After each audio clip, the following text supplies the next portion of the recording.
L'artisanat, les services et le tourisme sont des piliers importants de la vie économique dans les Corbières.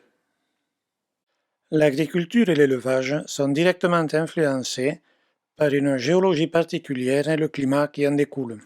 Les touristes qui empruntent la départementale 613, grande transversale, qui part de Narbonne et débouche à Cuisa, peuvent observer deux biomes principaux.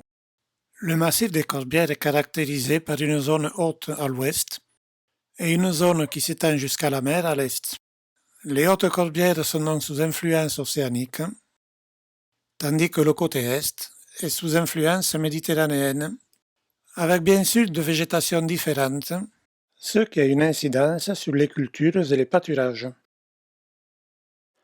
À l'ouest, depuis les hauteurs de Montferrand à l'extrême limite du département, l'Alaric, les Corbières et le Bugarach se dessinent au-delà d'un paysage de type océanique.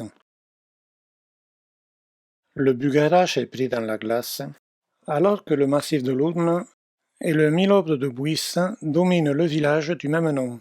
Nous sommes ici sur le deuxième site audois d'élevage après la Montagne Noire.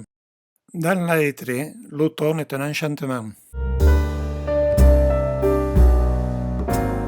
Au pied du Milobre de Buisse, on cultive encore des pommes de terre.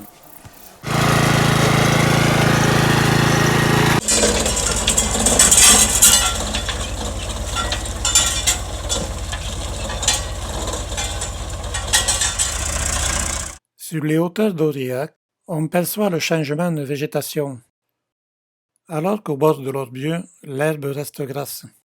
À terme, la fraîcheur du sous favorise le développement de nombreux feuillus, alors que juste au-dessus, les roches du canyon, brûlées par le soleil, sont recouvertes d'une végétation aride.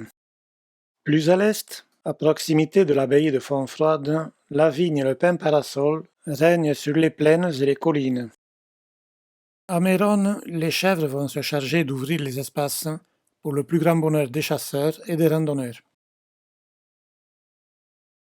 Au pied des falaises de Vaugelas, les feuillus bénéficient de la fraîcheur de l'Orbieu. Dans la plaine, le vignoble s'étale au-delà de Fabrezan. À Feuillat, près de Leucate, randonneuses et randonneurs peuvent contempler ces corbières méditerranéennes des premiers âges.